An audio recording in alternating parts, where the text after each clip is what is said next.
स्वागत है दोस्तों आज हम सभी हिंदी साहित्य के जो टॉप प्रश्नोत्तर हैं, चुनिंदा प्रश्नोत्तरों की एक श्रृंखला जो 5वीं श्रृंखला होगी उसे लेकर के मौजूद हैं।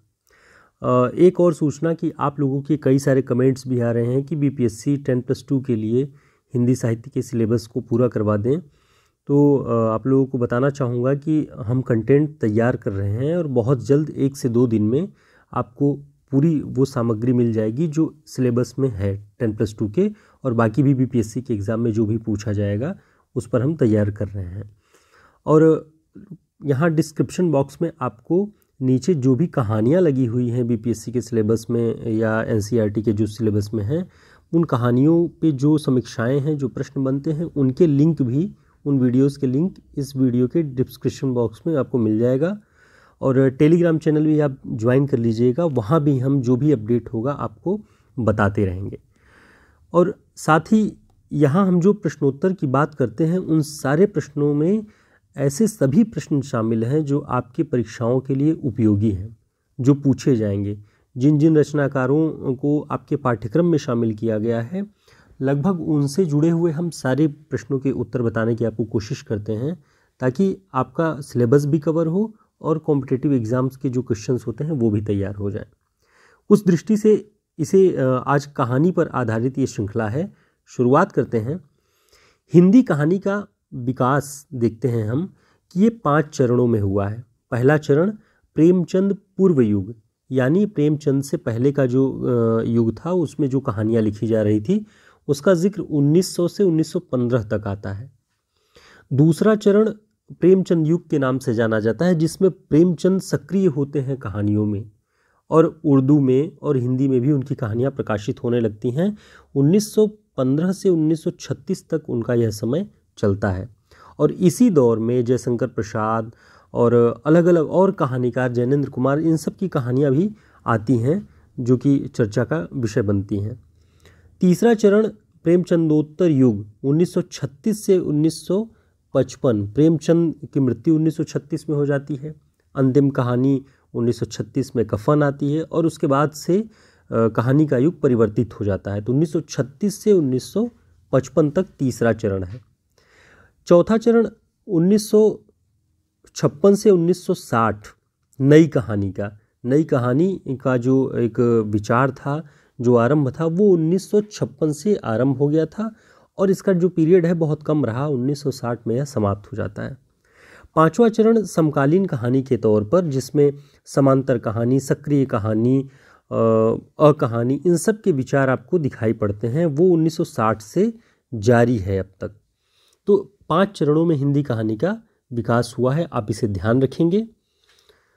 आगे देखते हैं कि हिंदी की पहली कहानी किसे माना गया है।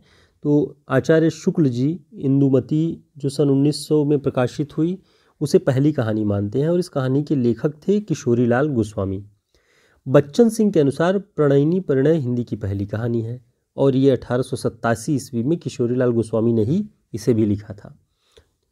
राजेंद्र यादव जी के अनुसार उसने कहा था गुलेरी जी की जो कहानी है वह पहली कहानी है और यह कहानी 1915 ईस्वी में प्रकाशित हुई थी। तो इन कहानियों के लेखक, कहानियों के सन और किस आलोचक ने किस कहानी को पहली कहानी माना है, उसे आप याद रखिएगा। लक्ष्मी नारायण लाल के अनुसार आचार्य रामचंद्र शुक्ल की कहानी 11 वर्ष का समय, जो सन 1903 ईस्वी में प्रकाशित हुई, उसे वे पहली कहानी मानते हैं, लक्ष्मी नारायण लाल। और नई इधर कहानियों में आप देखेंगे तो नामोर जी का नाम आता है कि नामोर सिंह ने पहली कहानी किसे माना है, तो परिंदे कहानी को वे पहली कहानी मानते हैं। प्रश्नोत्तर की शुरुआत करते हैं। पहला प्रश्न है, राजा भोज का सपना कहानी के लेखक कौन है? ऑप्शन है राजा शिव प्रसाद सितारे हिंद, डॉक्टर शिव प्रसाद सिंह, भारतेंदु हरिश्चंद्र, राजा लक्ष्मण सिंह। तो इसका जो सही उत्तर है वह है राजा शिव प्रसाद सितारे हिंद। राजा भोज का सपना राजा शिव प्रसाद सितारे हिंद का। अब हम इस कहानी के बारे में और इसके लेखक के बारे में थोड़ा जानने की कोशिश करते हैं। यह कहानी सन 1856 ईस्वी में लिखी गई। शिव प्रसाद सितारे हिंद का जन्मकाल जो है वो 1823 से 1895 ईस्वी तक है। इनका जो टाइम पीरियड है वो 1900 के पहले ख़त्म हो जाता है, 1823 से 1895।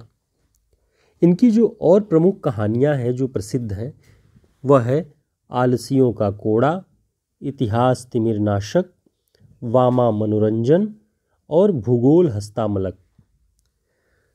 सितारे हिंद जी भारतेंदु हरिश्चंद्र के साहित्यिक गुरु थे। तो यह प्रश्न अगर कभी बने कि भारतेंदु हरिश्चंद्र जी के साहित्यिक गुरु कौन थे, तो शिव प्रसाद सितारे हिंद। दोस्तों वीडियो को लाइक कर लीजिएगा और चैनल को सब्सक्राइब भी कर लीजिएगा। साथ ही आप लोग जो मैराथन क्लास की बात करते हैं, तो मैराथन क्लास का मतलब है कि आपके लिए अगर 15 मिनट में बहुत इम्पॉर्टेंट कई सारे प्रश्न और पॉइंट्स आ जाते हैं, तो बहुत ज़्यादा क्लास को लंबा खींचना कोई मायने नहीं रखता। इसलिए कोशिश ये है कि इस छोटे वीडियो में आपको भरपूर जानकारियाँ मिल जाएं, आप उन्हें नोट डाउन कर लें और परीक्षाओं की दृष्टि से उन्हें रिवाइज करते रहें। और आप जब इस वीडियो को अंत तक देखेंगे, साथ साथ पढ़ेंगे, तो आपको पता चलेगा कि आपके लिए बहुत सारी जानकारियाँ इस वीडियो में हैं जो किसी मैराथन क्लासेस से कम नहीं है। ठीक, आगे बढ़ते हैं। आचार्य रामचंद्र शुक्ल के अनुसार सितारे हिंद जी हिंदी में अरबी फारसी के स्वच्छंद प्रयोग के पक्षपाती थे। अब देखिए, इनकी जो प्रवृत्ति थी वो हिंदी भाषा के विकास को लेकर वो ये थी कि ये चाहते थे कि हिंदी भाषा में अरबी फारसी के जो शब्द हैं उनका प्रयोग स्वच्छंद रूप से किया जाए। सितारे हिंद जी के ही समकालीन राजा लक्ष्मण सिंह थे, 1826 से 1896, उन्हीं के समकालीन थे राजा लक्ष्मण सिंह।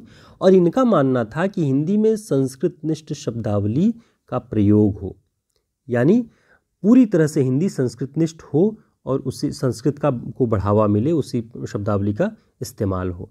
तो दोनों के विचार एकदम अलग अलग थे। इन दोनों को आप ध्यान रखिएगा कि अरबी फारसी के स्वच्छंद प्रयोग के पक्षपाती कौन थे? शिव प्रसाद सितारे हिंद। और संस्कृतनिष्ठ हिंदी के पक्षपाती कौन थे? राजा लक्ष्मण सिंह। ठीक, आगे बढ़ते हैं। अगला प्रश्न है, रक्षाबंधन कहानी के लेखक कौन है? बहुत प्रसिद्ध कहानी है। ऑप्शन है चंद्रधर शर्मा गुलेरी, वृंदावन लाल वर्मा, विशंभरनाथ शर्मा कौशिक, इनमें से कोई नहीं। तो इसका जो सही उत्तर है वह है विशंभरनाथ शर्मा कौशिक। कौशिक इनका उपनाम था। तो रक्षाबंधन कहानी कौशिक जी की है, आप ध्यान रखेंगे। विशंभरनाथ शर्मा कौशिक की पहली कहानी रक्षाबंधन, जो सन 1915 ईस्वी में सरस्वती पत्रिका में प्रकाशित हुई। इनकी एक कहानी और भी बहुत प्रसिद्ध है, उसका नाम है ताई। अब इसी ऑप्शन में नाम आया था वृंदावन लाल वर्मा का। ये ऐतिहासिक उपन्यासकार और कथाकार हैं। तो वृंदावन लाल वर्मा की जो प्रसिद्ध कहानी है वह है राखीबंद भाई, 1909। ठीक, आपने ऊपर देखा विशंभरनाथ शर्मा कौशिक की रक्षाबंधन और वृंदावन लाल वर्मा की राखीबंद भाई, दोनों ही रक्षाबंधन से एक तरह से रिलेटेड हैं। तो दोनों में अंतर को देखते हुए इन दोनों नामों को याद रख लीजिएगा। राधिका रमण सिंह जी की प्रसिद्ध कहानी कानों में कंगना सन 1913 ईस्वी में प्रकाशित हुई। चंद्रधर शर्मा गुलेरी जी का भी नाम इस विकल्प में आया था। तो गुलेरी जी के बारे में भी थोड़ा सा जान लेते हैं कि इनकी प्रसिद्ध कहानी उसने कहा था सन 1915 ईस्वी में प्रकाशित हुई। और इस कहानी की विशेषता यह है कि फ्लैशबैक शैली में, जिसे हिंदी में पूर्वदीप्ति शैली कहते हैं, उस शैली में लिखी हिंदी की पहली कहानी मानी जाती है। फिल्मों में फ्लैशबैक का नाम आप लोगों ने सुना ही होगा। तो कहानियों में सबसे पहली कहानी उसने कहा था थी, जिसमें फ्लैशबैक शैली का इस्तेमाल किया गया है। राजेंद्र बाला घोष, जिन्हें बंग महिला के नाम से जाना जाता है, हिंदी की पहली कहानी लेखिका मानी जाती हैं। तो घुमा के भी प्रश्न पूछे कि बंग महिला का नाम क्या था? राजेंद्र बाला घोष। और ये हिंदी की पहली कहानी लेखिका मानी जाती हैं। इनकी प्रसिद्ध कहानियाँ आप ध्यान रखिएगा। चंद्रदेव से मेरी बातें 1904, कुंभ में छोटी बहू 1906, दुलाई वाली 1907, ये तीनों कहानियाँ इनकी बहुत ही इम्पॉर्टेंट हैं और ये भी कि हिंदी की ये पहली कहानी लेखिका है। अगला प्रश्न है, प्रेमचंद की कहानियों की संख्या लगभग कितनी है? ऑप्शन है 200, 300, 400, 500। तो लगभग प्रेमचंद की जो कहानियां हैं वो संख्या में 300 के आसपास है। प्रेमचंद का जन्म सन 1880 से 1936 के बीच में, यानी कि उनका जो टाइम पीरियड है वो 1880 से 1936 के बीच में माना जाता है। इनका मूल नाम धनपत राय और नवाब राय था। उर्दू के लेखक दया नारायण निगम ने इन्हें प्रेमचंद नाम दिया।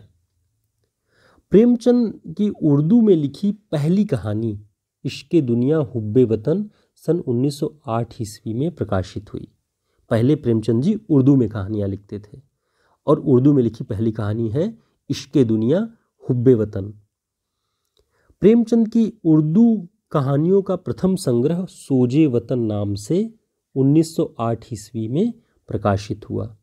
इस संग्रह में कुल 5 कहानियां हैं। यह कहानी संग्रह सोजे वतन बहुत ही महत्वपूर्ण है क्योंकि इसी किताब को ब्रिटिश शासन ने प्रतिबंधित कर दिया था, जब्त कर दिया था। सेडिशन का चार्ज लगा करके इसे जब्त कर दिया था। इस दृष्टि से ये कहानी बहुत महत्वपूर्ण है। जब भी पूछे कि प्रेमचंद के किस कहानी संग्रह को प्रतिबंधित कर दिया गया था, तब आपको सोजे वतन को टिक करना है। हिंदी भाषा और देवनागरी लिपि में लिखी प्रेमचंद की पहली कहानी कौन सी है? वह कहानी है सौत। इसके पहले हमने बताया कि प्रेमचंद जी उर्दू में कहानियाँ लिखते थे, लेकिन हिंदी भाषा और देवनागरी लिपि में पहली कहानी जो उन्होंने लिखी वो है सौत। इसीलिए प्रेमचंद की हिंदी की पहली कहानी सौत मानी जाती है, जो 1915 ईस्वी में प्रकाशित हुई। और प्रेमचंद जी की जो अंतिम कहानी है वह कौन सी है? कफन, सन 1936। बहुत ही महत्वपूर्ण कहानी, मील का पत्थर है प्रेमचंद की कहानियों में, हमेशा जिक्र में रहती है, इसे आप ध्यान रखिएगा। 1936। पंच परमेश्वर भी प्रेमचंद की कहानी है। यह कहानी घटना प्रधान है। ये पूछा जाता है प्रश्नों में कि पंच परमेश्वर किस प्रकार की कहानी है, तो यह घटना प्रधान कहानी है। इस कहानी में प्रेमचंद जी ने न्यायप्रियता के उच्च आदर्श को स्थापित किया है कि हमें न्याय में पक्षपात नहीं करना चाहिए, न्याय में हमें सदा ही उच्च आदर्श ध्यान में रखना चाहिए। प्रेमचंद की जो प्रसिद्ध कहानियां हैं उनके नाम आप ध्यान रखिएगा। नमक का दरोगा, मंत्र, 2 बैलों की कथा, पंच परमेश्वर, बड़े घर की बेटी, ईदगाह। ईदगाह आपकी बीपीएससी के सिलेबस में भी है 10+2 में, इस पर हम विस्तृत रूप से बात भी करेंगे। पूस की रात, ठाकुर का कुआं, बड़े भाई साहब, नशा, हार की जीत आदि बहुत सारी कहानियाँ इनकी बहुत प्रसिद्ध हैं। पूस की रात कहानी का जो पात्र है वह है हल्कू और उसके कुत्ते का नाम झबरा। ये कई बार परीक्षाओं में पूछा गया है, इसलिए मैंने इसे यहाँ पर टाइप किया हुआ है। तो पूस की रात कहानी का जो पात्र है, मुख्य पात्र हल्कू और कुत्ते का नाम झबरा। कफन कहानी के पात्र घीसू और माधव रहते हैं, जो बहू की लाश के लिए कफन खरीदने के पैसे से शराब और पूड़ियाँ खा लेते हैं। नमक का दरोगा कहानी भ्रष्टाचार के खिलाफ ईमानदारी की कथा है। तो ये थोड़ा सा आपको इन कहानियों के बारे में जानना चाहिए। अगला प्रश्न है, रोज कहानी के लेखक कौन है? रोज कहानी आपकी बीपीएससी के 10+2 सिलेबस में भी है और असिस्टेंट प्रोफेसर के एग्ज़ाम में भी है, यूजीसी नेट के एग्ज़ाम में भी ये कहानी शामिल है। ऑप्शन है यशपाल, जैनेन्द्र, अज्ञेय और मोहन राकेश। तो रोज कहानी के जो लेखक हैं वो हैं अज्ञेय। इस कहानी के बारे में देखते हैं कि इस कहानी का पहले जो नाम था वो था गैग्रीन, बाद में इस कहानी को रोज नाम से परिवर्तित कर दिया गया। गैग्रीन एक बीमारी होती है जिसमें रोगी के अंगों में जख्म से सड़न होने लगती है और उन्हें काट देना मजबूरी हो जाती है। अज्ञेय जी की एक और कहानी बहुत प्रसिद्ध है, शरणदाता, जो विभाजन की त्रासदी पर लिखी गई है। इनकी कुछ कहानी पुस्तकें जो प्रसिद्ध हैं, विपथगा, परंपरा, कोठरी की बात और शरणार्थी। कुछ बहुत ज़रूरी जो नोट हैं वो अंत में मैंने आपको दिए हुए हैं। नई कहानी के प्रवर्तक कौन कौन हैं? मोहन राकेश, राजेंद्र यादव, कमलेश्वर।